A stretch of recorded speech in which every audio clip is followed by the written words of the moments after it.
The hardest part about there being so many games available these days is finding the time to play them all, and finding the ones that we really want to play. And as the generations move forward, many excellent games are left behind, only to be remembered by a very small portion of the gaming community. Well, there have been many sites, developers, and publishers that have been remaking and remastering many games in the efforts to share some of these classics with new generations. Far too many games get left behind. Even as I write this list, I know I could probably add double, triple, or even more games to this list and still not get to all the ones I wish were seen by more. And I'm sure many of you watching this could easily fill up your own list, and I highly encourage you to do so in the comments below, so I can see what games hold a special place for you. Chef here with Ghost Knight Gaming, and today I'm counting down just 10 of the top games or game series I think deserve so much more love than they've gotten. Number 10, FZero. The first game was originally released on the Super Nintendo in 1990, almost 30 years old as of writing this video. FZero is a fast-paced, futuristic racer that has been known for its interesting tracks, stellar soundtrack, and challenging gameplay. I've always loved how each game always did a great job of giving you a feel of speed as you zipped around each track at ridiculous miles per hour. As the franchise progressed, we got more story and more tracks, FZero GX being one of the best of the series, despite the tough-as-nails story mode. The game had some really awesome and wild racetracks, and with a ton of characters to unlock, tons of tracks, and races featuring up to 30 racers, the races could get pretty intense. While we have seen the original show up on many of the most recent Nintendo consoles digitally, the last new game of the franchise was released in 2004. That's 16 years without a new F-Zero. Now, Captain Falcon has become a staple in the Smash Bros. Franchise, and we've seen Mute City and Big Blue show up in Mario Kart. I'm certain I'm not the only one who would love to see the game make a return on the Switch in the near future.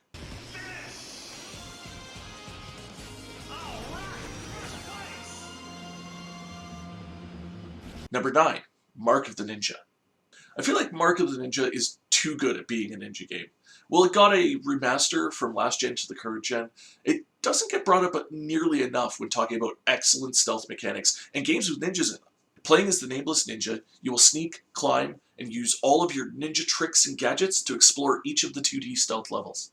Often the game will give you several ways to work past guards, dogs, and other obstacles in order to complete all your objectives in each level. The game rewards stealth play, but doesn't heavy-handedly punish failure with quick reload times, chances to get back into cover, and other tools at your disposal. Then, for a greater challenge, New Game Plus will give you a chance to test your ninja skills to their fullest. Number 8, Suikoden series. Perhaps one of the best hidden gems on the PlayStation and PlayStation 2, the Suikoden franchise is a deep and rich RPG series based loosely on the Chinese book called, at least in one translation, Water Margin, or Margin. Gathering the 108 Stars of Destiny, each protagonist must survive war, intrigue, and the legacy of the true ruins in epic tales told brilliantly.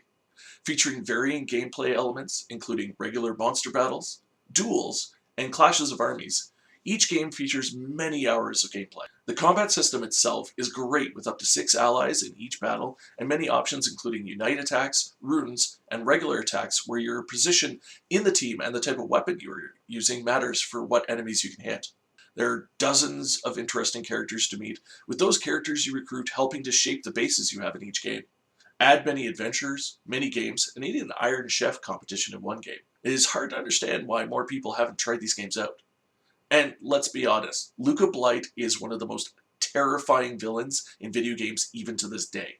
While we may never see a new game in the franchise, a number of the game's key designers have successfully kickstarted a sole successor in Eiyuuden Chronicles 100 Heroes. Number 7, Lord of the Rings, The Third Age. As movie tie-in games tend to lean towards the not great department, a Lord of the Rings RPG at the time this was released was a little out of left field. The Third Age tells the story of a group of adventurers following after the Fellowship as they make their way across Middle-earth.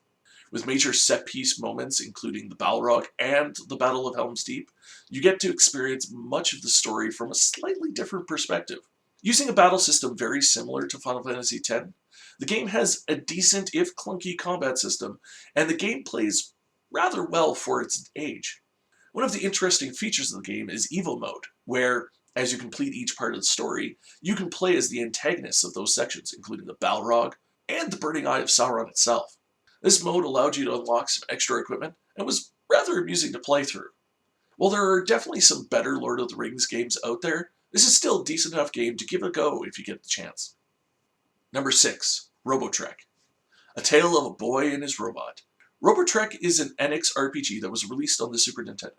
Branching away from their Dragon Warrior roots, this fun RPG had you building up to 3 robots to control during the game's battles. Each one could be customized with different weapons, parts, and looks, and featured a fun story with a good soundtrack. Greatly overshadowed by games like Lufia 2, Secret of Mana, Final Fantasy 6, and Chrono Trigger, RoboTrack was left in obscurity amongst the many other games in Square's and Enix's library of RPGs. Here's hoping that Square Enix works at bringing out their older games and making them available in the current and coming generation, that this one gets to see the light of day again. Number 5. Terenigma. Another obscure RPG title on the Super Nintendo, Terenigma was part of the Soul Blazer series of games developed by Quintet. Following the adventures of the boy Ark, the player must restore the overworld in order to save the people of his village. The challenging combat of the game, combined with well-done visuals and a solid musical score, make it a classic to those that have got a chance to experience the game. While the whole Soul Blazer series is worth exploring, we can definitely hope that perhaps Nintendo will release this on the Super Nintendo console on the Switch. Number 4. Custom Robo. The Custom Robo franchise is another example of a Japanese game that North American and even international audience only saw a couple of games of. The GameCube release was the first of the series released outside of Japan. A fun sci-fi role-playing game with robots to customize and battle against other robots, it had a decent story with progressively challenging gameplay that kept you on your toes. There hasn't been another game in the franchise since 2007, but the GameCube version is definitely a solid entry in the series.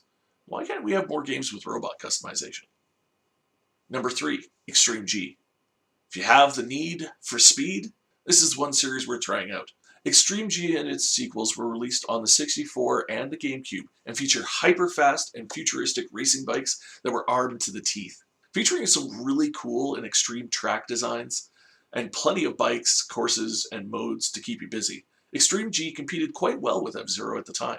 It was a ton of fun learning the courses and controls, learning about the weapons, and racing against friends on high-powered superbikes. There were 4 games released in the series, but it seems to have slipped into obscurity after the 6th generation of consoles. Number 2. Timesplitters, Future Perfect. It's time to split. Right, whatever. Perhaps one of the most fun and strange first-person shooters to come out of the PlayStation 2, GameCube, and Xbox, Timesplitters Future Perfect is one of the best couch multiplayer games out there. It improved on the previous 2 Timesplitters in every way, and with more modes, characters, guns, it had really funny and entertaining campaign that parodied a ton of other games, including GoldenEye, Resident Evil, and more. Harry Tipper could be here any minute. I know he's our sworn enemy, but he's so gorgeous. I know. Let's capture him and then he'll be at our mercy. What a lovely thought.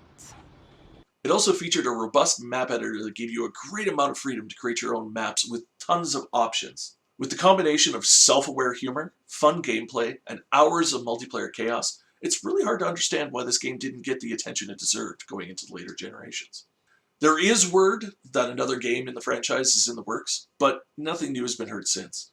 Right now, I would settle for THQ Nordic releasing an HD remaster of this, and the first 2 games. Time to split. I'll get the next one. Number 1. Jade Empire. Everyone I know that played Jade Empire loved Jade Empire, so that's saying something right there.